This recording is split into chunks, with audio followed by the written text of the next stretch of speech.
The Battle of Carrhae was fought in 53 BC between the Roman Republic and the Parthian Empire near the town of Carrhae. The Parthian Spahbod Surena decisively defeated a numerically superior Roman invasion force under the command of Marcus Licinius Crassus. It is commonly seen as one of the earliest and most important battles between the Roman and Parthian empires and one of the most crushing defeats in Roman history.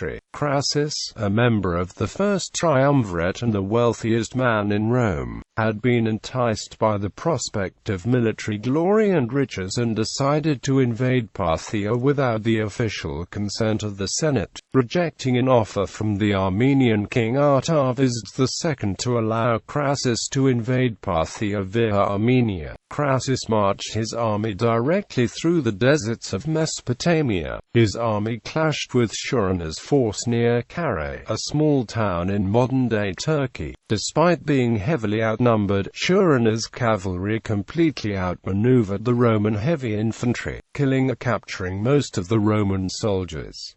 Crassus himself was killed when truce negotiations turned violent. His death is sometimes associated with the end of the First Triumvirate, but Roman historians state that friction between Crassus and Pompey had always been a greater cause of tension than friction between Julius Caesar and Pompey. The 4-year period after Carrhae to the outbreak of the civil war between Julius and Pompey argues against Crassus as a peacekeeper.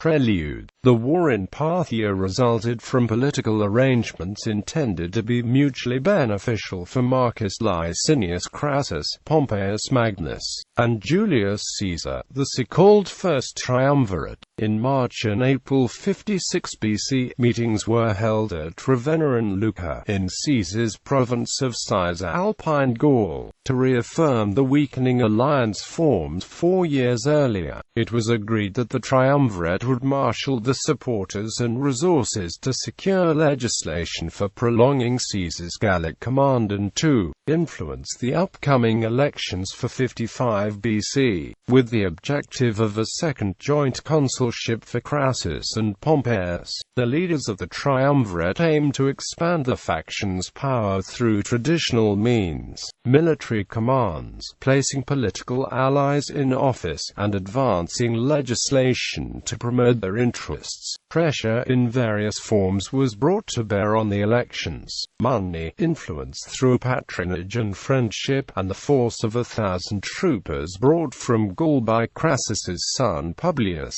The faction secured the consulship and most, though not all, of the other officers sought. Legislation passed by the tribune Trebonius granted extended proconsulships of 5 years, matching that of Caesar in Gaul, to the 2 outgoing consuls. The Spanish provinces would go to Pompeius. Crassus arranged to have Syria, with the transparent intention of going to war with Parthia. The notoriously wealthy Marcus Crassus was around 60 and hearing impaired when he embarked on the Parthian invasion. Greed is often regarded by the ancient sources, particularly his biographer Plutarch, as his major character. Fulton also has motive for going to war. Historian of Rome Eric Gruen believed that Crassus's purpose was to enrich the public treasury, since personal wealth was not what Crassus himself most lacked. Most modern historians tend to view insatiable greed, envy of Pompey's military exploits, and rivalry as his motivation, since Crassus's long-faded military reputation had always been inferior to that of Pompeius,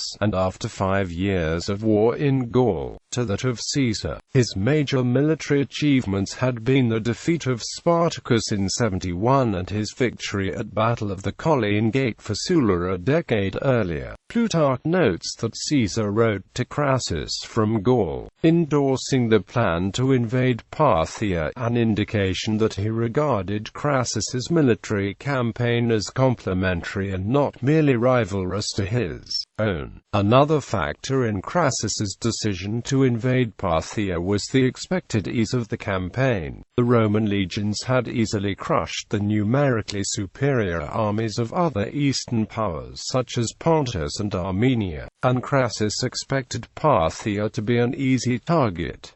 Cicero, however, suggests an additional factor: the ambitions of the talented Publius Crassus, who had commanded successful campaigns in Gaul under Caesar. Upon his return to Rome as a highly decorated officer, Publius took steps to establish his own political career. Roman sources viewed the Battle of Carrhae not only as a calamity for Rome and a disgrace for Marcus Crassus, but also as a tragedy for cutting short Publius Crassus's promising career. Some Romans objected to the war against Parthia. Cicero calls it a war nulla causa, on the grounds that Parthia had a treaty with Rome. The tribune Attius Capito put up strenuous opposition, and infamously conducted a public ritual of execration as Crassus prepared to depart. Despite protests and dire omens, Marcus Crassus left Rome on November 14, 55 BC. Publius Crassus joined him in Syria during the winter of 54–53 BC, bringing with him the 1,000 Celtic cavalry troopers from Gaul who remained loyal to the young leader until death. Invasion of Parthia. Crassus arrived in Syria in late 55 BC and immediately set about using his immense wealth to raise an army. He assembled a force of 7 legions. In addition, he had about 4,000 light infantry and 4,000 cavalry, including the 1,000 Gallic cavalry Publius had brought with him. With the aid of Hellenic settlements in Syria and support of about 6,000 cavalry from Artavasdes, the Armenian king, Crassus marched on Parthia. Artavasdes advised him to take a route through Armenia to avoid the desert and offered him reinforcements of 16,000 cavalry and 30,000 infantry. Crassus refused the offer and decided to take the direct route through Mesopotamia and capture the great cities in the region. In response, the Parthian king Orodes II divided his army, and he took most of the soldiers, mainly foot archers with a small amount of cavalry, to punish the Armenians, and sent the rest of his forces, 9,000 horse archers and 1,000 cataphracts under the command of the general Surena, to scout out and harass Crassus's army. Orodes did not anticipate that Surena's force, outnumbered by almost 4–1, would be able to defeat Crassus, and merely wanted to delay him. Crassus received directions from the Osrane chief Narium, who had previously assisted Pompey in his eastern campaigns. Crassus trusted Arium, but Arium was in the pay of the Parthians. He urged Crassus to attack at once, falsely stating that the Parthians were weak and disorganized. He then led Crassus's army into the most desolate part of the desert, far from any water. Crassus then received a message from Artavasdes claiming that the main Parthian army was in Armenia and begging him for help. Crassus ignored the message and continued his advance into Mesopotamia. He encountered Surena's army near the town of Carrhae. The battle. After being informed of the presence of the Parthian army, Crassus's army panicked. His general Cassius recommended that the army be deployed in the traditional Roman fashion, with infantry forming the centre and cavalry on the wings. At first Crassus agreed, but he soon changed his mind and redeployed his men into a hollow square, each side formed by 12 cohorts. This formation would protect his forces from being outflanked, but at the cost of mobility. The Roman forces advanced and came to a stream. Crassus's generals advised him to make camp and attack the next morning in order to give his men a chance to rest. Publius, however, was eager to fight and managed to convince Crassus to confront the Parthians immediately. The Parthians went to great lengths to intimidate the Romans. First, they beat a great number of hollow drums, and the Roman troops were unsettled by the loud and cacophonous noise. Surena then ordered his cataphracts to cover their armor in cloths and advance. When they were within sight of the Romans, they simultaneously dropped the cloths, revealing the shining armor. The sight was designed to intimidate the Romans, but Surena was impressed by the lack of effect it had. Though he had originally planned to shatter the Roman lines with a charge by his cataphracts, he judged that this would not be enough to break them at this point. Thus, he sent his horse archers to surround the Roman square. Crassus sent his skirmishers to drive the horse archers off, but they were driven back by the latter's arrows. The horse archers then engaged the legionaries. The legionaries were protected by the large shields and armor, but these could not cover the entire body. Some historians describe the arrows partially penetrating the Roman shields and nailing the shields to the limbs of the Roman infantry. Other historians state that the majority of wounds inflicted were non-fatal hits to exposed limbs. The Romans repeatedly advanced towards the Parthians to attempt to engage in close quarters fighting, but the horse archers were always able to retreat safely, losing Parthian shots as they withdrew. The legionaries then formed the Testudo Formation, in which they locked their shields together to present a nearly impenetrable front to missiles. However, this formation severely restricted their ability in melee combat. The Parthian cataphracts exploited this weakness and repeatedly charged the Roman line, causing panic and inflicting heavy casualties. When the Romans tried to loosen up the formation in order to repel the cataphracts, the latter rapidly retreated and the horse archers resumed shooting at the now more exposed legionnaires. Crassus now hoped that his legionaries could hold out until the Parthians ran out of arrows. However, Surena used thousands of camels to resupply his horse archers. Upon realizing this, Crassus dispatched his son Publius with 1,300 Gallic cavalry, 500 archers and 8 cohorts of legionnaires to drive off the horse archers. The horse archers feigned retreat, drawing off Publius's force, who suffered heavy casualties from arrow fire. Once Publius and his men were sufficiently separated from the rest of the army, the Parthian cataphracts confronted them while the horse archers cut off the retreat. In the ensuing combat the Gauls fought bravely, however their inferiority in weapons and armor was evident and they eventually retreated to a hill, where Publius committed suicide while the rest of his men were slaughtered. Crassus, unaware of his son's fate but realizing Publius was in danger, ordered a general advance. He was confronted with the sight of his son's head on a spear. The Parthian horse archers began to surround the Roman infantry, shooting at them from all directions, while the cataphracts mounted a series of charges that disorganized the Romans.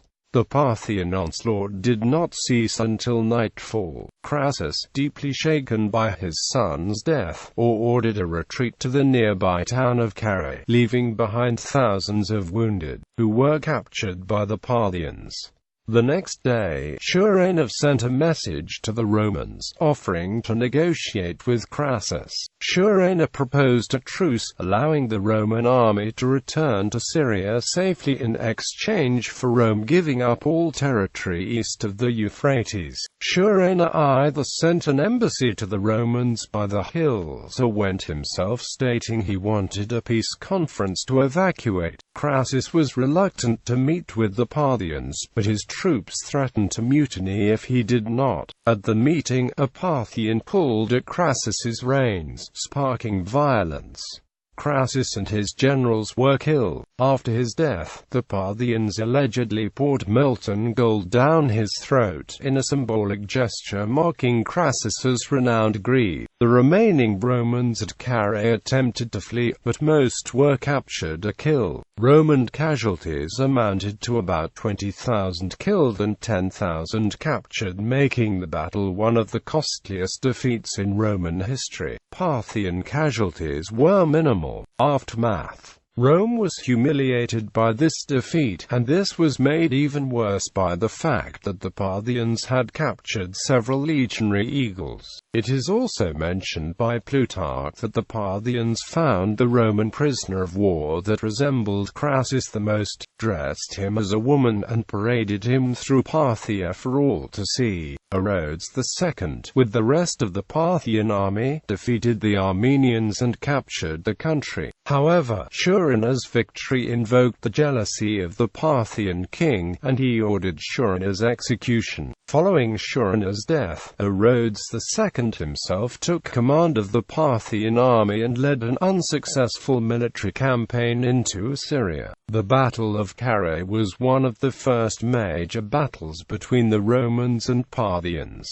This battle also created the myth that Rome's legions could not combat the Parthian army. This myth was not dispelled even when the Parthian capital was sacked several times and after the several defeats that Roman armies inflicted to the Parthian ones. It was this belief that led Parthia to invade Syria and Armenia several times with varying successes. Rome also realized that the legionaries could not effectively fight against Parthian cavalry. Gaius Cassius Longinus, a quaestor under Crassus, led approximately 10,000 surviving soldiers from the battlefield back to Syria, where he governed as a proquaestor for 2 years, defending Syria from Herodes II's further attacks.